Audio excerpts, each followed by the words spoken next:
Hey guys, welcome to the next tutorial for ethical hacking and penetration testing via Kali Linux. So in the previous tutorial I showed you from where we could go ahead and download Kali Linux and the specific operating system that I would need and the VMware workstation. And if you want, you can also go ahead and use Windows XP or Vista. That is what most people use, but I would suggest going ahead and downloading Windows 7 as well. If you don't want to go ahead and spend money on going ahead and downloading operating system, then you can also anytime go ahead and although I don't support piracy, but still you can go ahead and download the Windows 7 activated versions on torrent, and you can go ahead and download them. You'll see a lot of these things, and I specifically state that I don't support piracy, but still, just in case, I too believe that all softwares should be free, so that's the reason I'm telling you that you can go ahead and download this. But this is just for your home purpose that I would be suggesting you to download. So once you have the Windows 7 version, and you might be wondering that why I am not asking you to go ahead and download the Windows 8. The reason being that Windows 8 and 8.1, though I am using it in my computer, it has a hell lot of bugs, trust me guys. And if you go and download that, then leave hacking behind. You just have to go ahead and go ahead and configure your operating system, that's Windows 8 or 8.1, to go ahead and solve its bug. You will just be sitting to solve this bug rather than going ahead and learning them, because that's what Windows 8.1 will do. So unless you know what you're doing, Windows 8, I won't suggest that, because it has a lot of bugs in its updates. So you need to be very careful when you are going ahead and downloading the updates for that. So speaking of Kali Linux, as you know how to go ahead and download that, I'll show you how to install that. And whenever you install any kind of operating system in a VMware, you will see it over here on the left hand side, and whichever system you have. So I'll just go ahead and tell you how we can go ahead and start downloading installing the Kali Linux. So, and just before I go ahead and show you how to install the Kali Linux, I'll also go ahead and open my notepad. Let me check.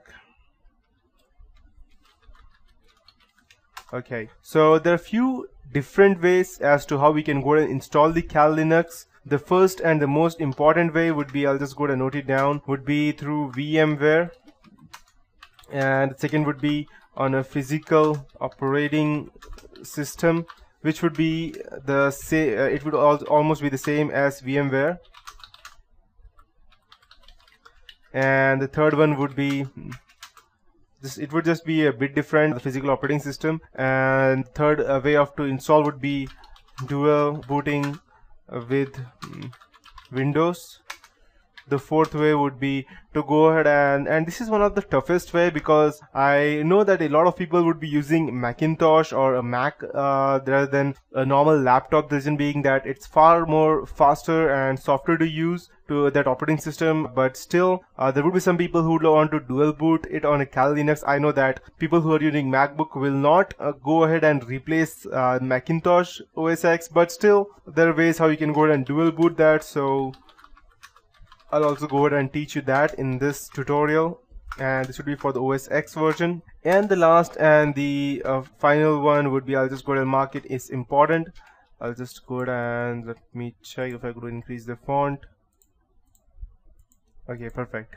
And the last and the most important thing as to how, if you ask me or any penetration tester, how they actually go ahead and they don't use it in any specific PC or any laptop. The reason being that it leaves, although Kali Linux is extremely, or I can say the best operating system we ever had in penetration testing or hacking, there's still ways how how a forensic investigator can go ahead and trace it back to you. So that is the reason most people don't go ahead and install it physically, either VMware or any other thing. If you're using VMware, then I would suggest also going ahead and downloading the Whonix version, because that makes you almost anonymous. And just in case you don't know what Whonix is, I'll also go ahead and show you. It is an operating system which goes ahead and makes you anonymous when going ahead and, let's say, downloading something or browsing something, but still it depends upon how you go ahead and browse the internet, or someone can still trace it back to you if you're not smart enough. So, and I won't be teaching you how to install Whonix. It was just an example of that. So, but why go through all of this trouble when you can simply keep your physical operating system, Windows or Mac, the way you want it, and without interrupting anything no VMware or spending money, no physical operating system, no dual booting, anything, there is still a way how we can go ahead and use Kali Linux, and that is called as Live USB or Live Kali. That's what it is known as. And inside that we have again two different methods. That would be normal installation, or the second one would be the persistent way.